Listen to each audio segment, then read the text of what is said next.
Hello. Welcome to the Bore You to Sleep podcast. The podcast that will hopefully help you get to sleep.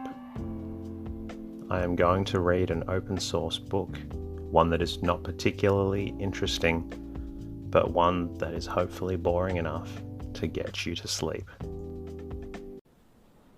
Tonight's readings comes from The History of Chester Cathedral by Thomas Rickman. It details the history and the architecture of Chester Cathedral, as well as the minds that created it. My name is Teddy, and I aim to help people everywhere get a good night's rest. It's raining where I am, so I hope it doesn't bother you too much. Sleep is so important, and my mission is to help you get the rest that you need. Each episode is designed to play in the background while you slowly fall asleep. Special thanks to Jackson from Tuck.com for reaching out to let me know that Tuck.com has included me in their list of best podcasts for sleep. Really happy to be listed, thank you. Also, thank you to iTunes listeners Kiwi and Laura, Jess 3478, and Desm25. Also, thank you to Flipper for your review on Stitcher Podcast. The podcast is completely free, and it's the support from listeners that allows me to keep bringing out more episodes. If the podcast does help you, a fantastic way to say thanks is to tell a friend who might also need help with their sleep. Please also subscribe and leave a review. It really does help out. And if you want to, you can always say hello at boreyoutosleep.com. I'm also now on Twitter and Instagram at boreyoutosleep. In the meantime, lie back, relax, and enjoy the readings. On the Architectural History of Chester Cathedral by Thomas Rickman, with an introductory memoir by the Reverend Canon Blomfield. The MS of the following report by Thomas Rickman on the architectural features of Chester Cathedral has been for many years in possession of a gentleman in Chester, but has never appeared in print. It is supposed to have been drawn up at the request of Dean Cholmondeley, who was one of Rickman's early patrons, and the date of it may be fixed at about 1812. It is therefore probably the earliest specimen of his style of architectural analysis, as at the same time it affords a valuable specimen of the accuracy of his observation and the clearness of his discriminative judgment. It is thought right to present it to the public through the medium of the Chester Architectural and Archaeological Society. The name of Thomas Rickman is familiar to every student of Gothic architecture as the author of the clearest and most comprehensive textbook on the subject. He was the first to elucidate the true characteristics of Gothic architecture and reduce them to a simple and intelligible system. The nomenclature, which is now universally received, was first brought into use by him. For though he adopted the title of Early English from Miller, who had suggested it in 1805, and that of Decorated from Briton, who applied it in his description of Malmesbury Abbey in 1807, Yet he was the first person who really gave substance and meaning to those, by assigning to each term its proper characteristics. The term perpendicular he himself invented, as describing the features of the later style, thus arranging the whole series of ecclesiastical buildings in the country under the 4 divisions of Norman, Early English, decorated and perpendicular, and accurately defining the special and distinctive features of each. He became, in fact, the founder of the modern science of Gothic architecture, the author of the grammar by which the study of it is still regulated and pursued. Rickman therefore deserves a higher place in the temple of fame than he appears at present to occupy.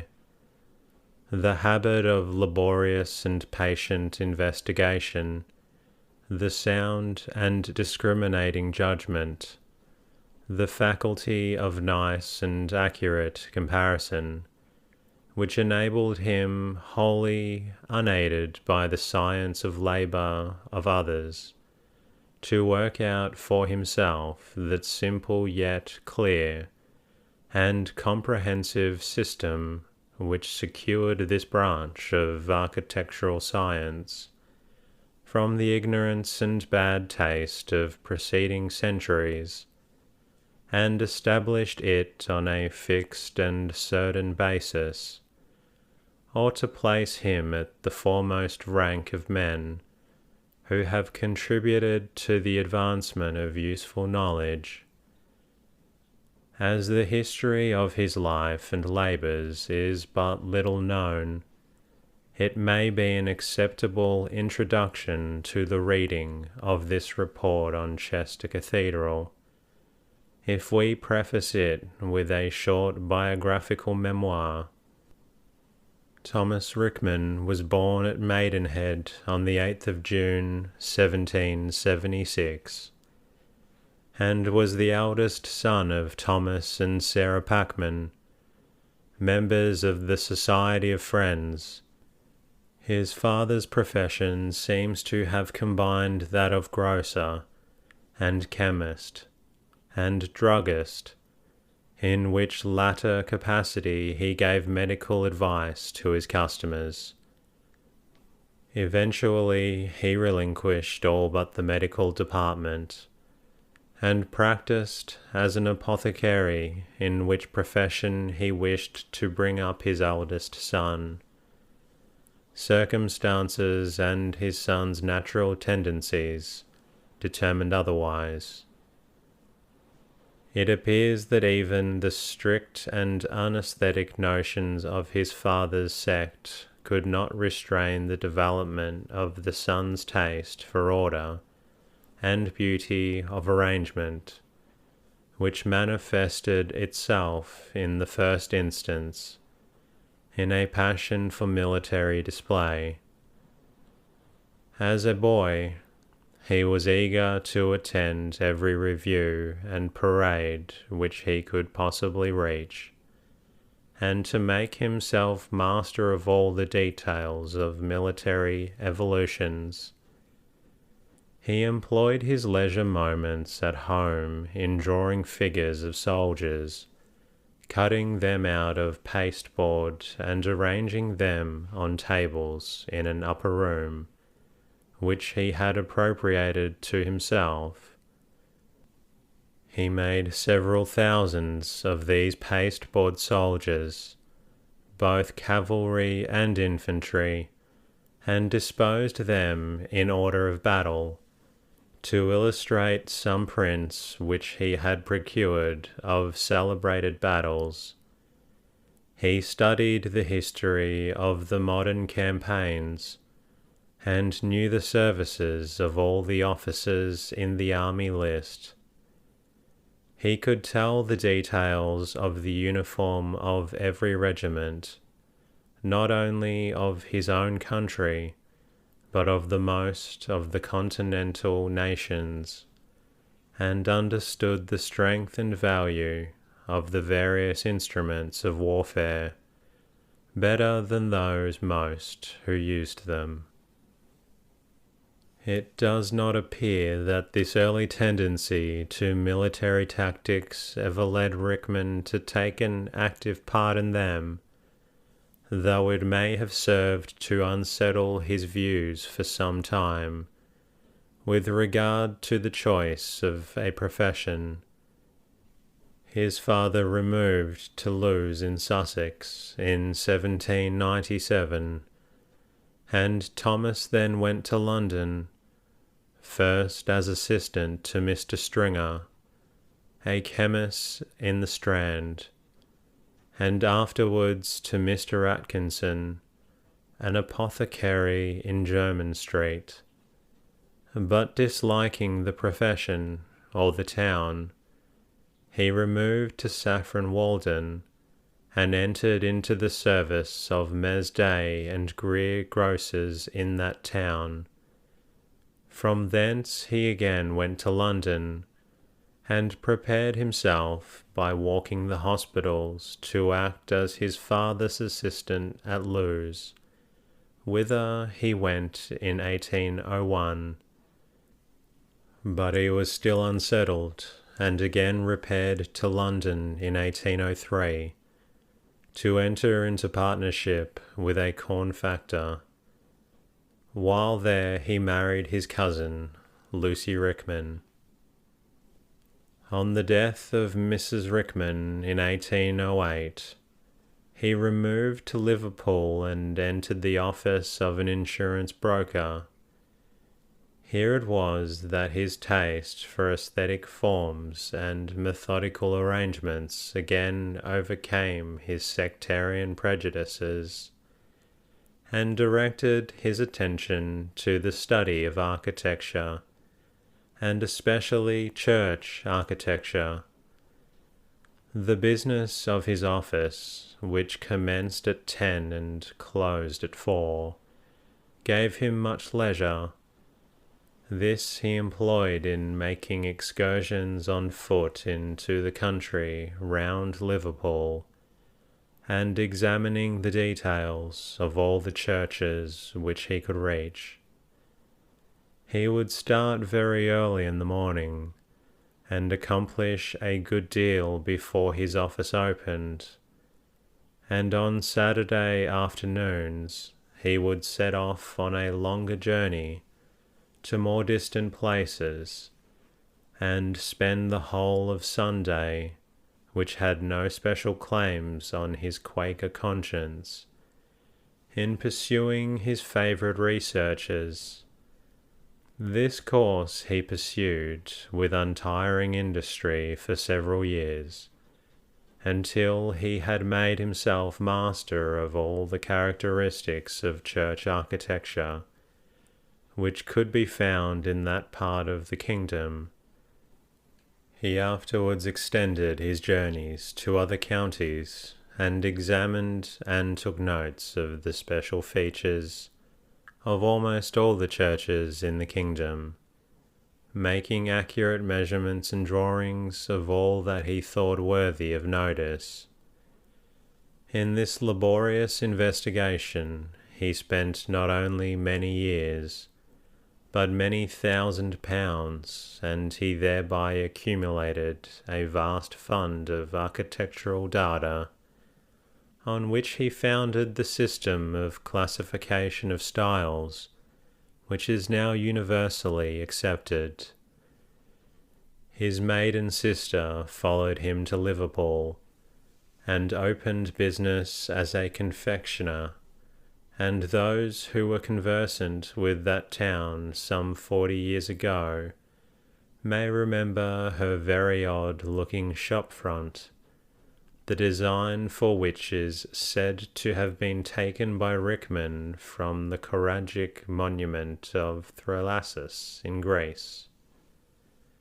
While in Liverpool he married his second wife, Christiana Horner, sister of Thomas Horner, who passed so much of his time on the top of St. Paul's Cathedral, painting the panorama of London, which was exhibited at the Colosseum in Regent's Park. The first result of Rickman's architectural investigation appeared in the shape of an essay in the Liverpool Panorama of Science and Art, bearing the same title under which he afterwards published it in a large form, an attempt to discriminate the styles of architecture in England. This essay, on its first appearance in 1817, attracted general attention and brought its author under notice of many influential persons, both in Liverpool and Chester, for whom he furnished designs for monuments and other buildings. The Church of St. Mary at Birkenhead was erected from his designs, and is one of the earliest efforts of his skill. The transepts now attached to his church formed no part of Rickman's design, but are the work of a later architect. At this time, the parliamentary grant for the building of new churches called forth a host of aspiring Gothic architects. Among them Thomas Rickman appeared, and gained the first prize for a design, which was afterwards executed for the St. George's Church at Birmingham. Hitherto he had not been a professional architect, and having no practical experience in the constructive department of art, he was unable to undertake the exercise of it until he had associated with himself Mr. Henry Hutchinson, a gentleman who supplied this defect. He then entered upon a large field of work, and was the popular Gothic architect of the day. Amongst the many churches which he designed and erected in different parts of the kingdom may be mentioned Alton, near Leeds, Hampton Lacey, in Warwickshire, St. David's, Glasgow, and St. Jude's, Liverpool. He also erected the chapel and asylum for the blind at Bristol, and in 1827 the new building of St. John's College, Cambridge, Rosecastle, the palace of the Bishop of Carlisle, was also restored by him. In 1830 Mr. Hutchinson died, and 4 years after, Rickman took into partnership Mr. R.C. Hussey, a gentleman who is now employing his talents on the restoration of St. John's Church, Chester. In 1835, he married his third wife, Miss Miller, of Edinburgh, by whom he had a son, and who survived him. At this time he had relinquished his connection with the Quakers, and attached himself to the sect of the Irvingites, to which he continued to belong until his death, which took place in 1811. The characteristics of Thomas Rickman's mind were great intelligence and quickness of perception, considerable powers of method and arrangement, and indefatigable industry in investigation. He was physically strong and active, and capable of enduring great bodily fatigue. He cannot, however, be said to have possessed much imagination or inventive genius. His work on architecture is one that displays rather acuteness of observation and energy of mind than power of conception, and the character of the buildings which he executed indicates the same accuracy of imitation from authentic examples, and the same went of originality and fertility of invention. But after all abatement is made, it must be granted that to Rickman, more than to any other man, is due the great advance which within the last few years has been made in the knowledge and appreciation of Gothic architecture in this country. An archaeological description of the Cathedral Church of Chester by Thomas Rickman. The metropolitan cathedrals of Canterbury and York, and the episcopal edifices of most of the English sees, have not only been described as beautiful and valuable remains, but many of them have become not undeservedly celebrated over almost every part of the British Empire. Amongst these, however, the Cathedral of Chester has not only been entirely overlooked, but by a late writer in a very popular work, described as a heavy, uninteresting pile, not worth examining. Having examined it with some attention, and finding therein a more complete succession of styles than I recollect to have met in almost any other building, I wish by a few remarks to excite some attention to its beauties.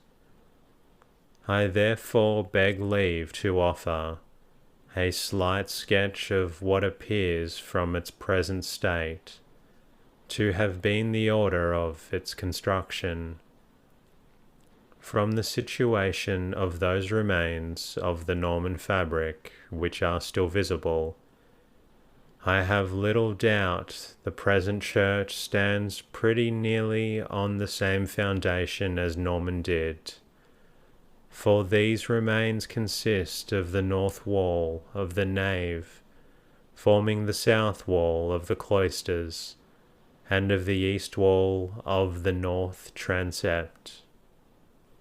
From the situation of this latter wall, it seems pretty clear that the Norman central tower was of the same size as the present one, and most likely was not taken down till that was built. The north wall of the nave contains 2 doors. The easternmost one deserves particular attention, as it is a good specimen of the mouldings and ornaments of the early Norman. The arches remaining in the east wall of the north transept are evidently those of triforium, or gallery over the lower arches, and it seems probable that a future examination may discover some part of those lower arches still remaining. The oldest portion of the building is the west wall of the cloisters. The portion of the north wall which reaches to the door leading to the grammar school. These appear to have been erected in the latter part of the Norman style, when considerable advances had been made towards the lighter mouldings of the succeeding styles. The blank door in the northwest corner of the cloister is singular, from the sort of ornamental feathering attached to a round arch, but as the same kind of ornament is used to the openings of the east wall, leading down to the lately opened lower apartments, It is possible that this ornament may have added at a subsequent period to an ancient round-headed door. These lower apartments above spoken of, the chapter house, and a part now used as a vestry, the door of which goes out of the north aisle of the choir, are all of a simple yet beautiful description of the early English. The chapter house is particularly valuable as it remains in its original state and appears never to have been altered.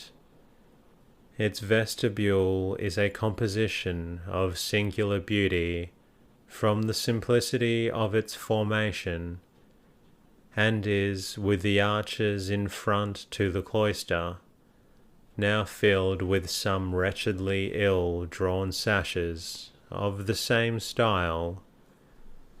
The north wall of the choir I have not been able to examine, but from some singular appearances visible from the city walls, I have for some reason to suppose that it is nearly of the same date with the vestry spoken of above, and that the present windows in the wall were introduced at a subsequent period.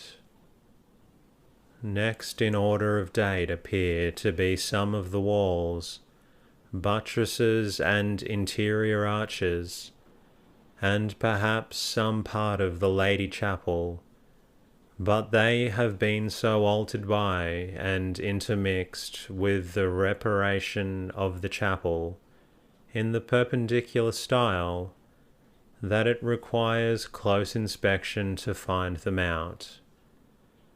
But so singularly have these reparations been added, that some places, a part of the English arch, with its peculiar tooth ornament, is framed into forms and forms a part of the arches of those reparations.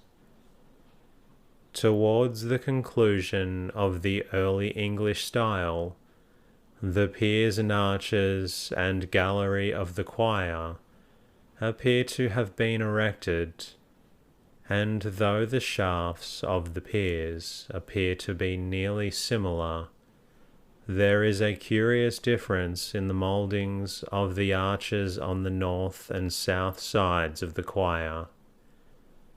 At the period when the early English style had in its parts advanced to nearly the beauty of the next style, two small arches with tracery in front, close to the screen to the Lady Chapel, were placed in the aisle of the choir.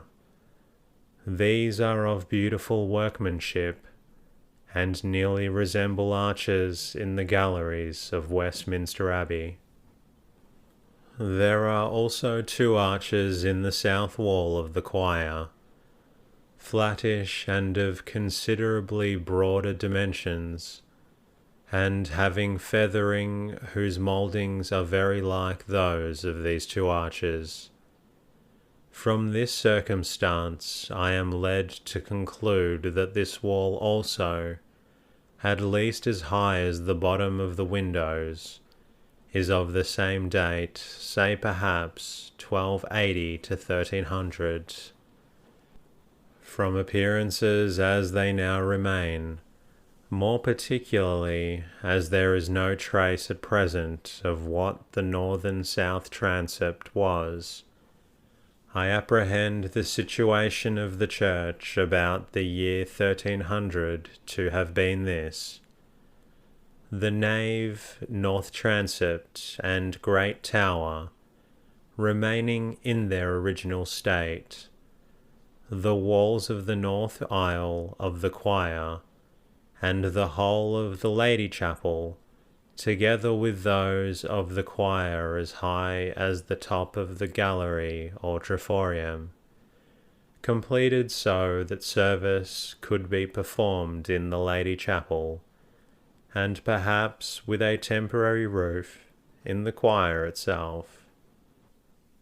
After the decorated style was in some considerable degree established, the building appears to have proceeded, and the walls in the choir raised, the clerestory windows bearing evident marks amidst the present barbarous tracery of their having been originally of the early decorated character and of good execution. The upper part of the eastern window still retains what seems to be a portion of its original tracery. At this time also appears to have been inserted the windows of the north and south aisles of the choir, and here again the work appears to have stood still, for the next succeeding works are considerably advanced in their execution. The next alteration we have to notice is very considerable and very detailed, and appears to have commenced in the reign of Edward III, and perhaps about the middle of it. It is very extensive, including the whole of the wall of the east aisle of the south transept, with the tracery of its windows, the whole of the piers of the south transept, and of the nave with the arches resting on them, except the 4 great piers of the centre tower, the walls, buttresses, and battlements of both aisles and the south transept, and the south aisle of the nave, if not completed, were so far finished, that the succeeding architect appears from some obscure remains of pinnacles and still in existence, not to have deviated from the original design. At this period a stoppage seems to have taken place, probably during the reign of Richard II, for all of the subsequent work is perpendicular, and the new architect seems to have found the tracery of the windows of the west aisle of the south transept, and the south aisle of the nave not prepared, although the architrave mouldings, which are shafts with beautiful decorated capitals, were carried up to the springing of the arch, and the arch mouldings completed, except mullion itself, the courses of which are different from those of the arch mouldings. It also appears probable that no design had been made for the great south window, as the wall was carried up very little above its commencement. The workmanship of the decorated architect is peculiarly excellent. The tracery of those windows which he completed is uncommonly rich in design, and delicate in execution, notwithstanding the poor texture of the stone, which has rendered it impossible to make out the mouldings of some of the tablets.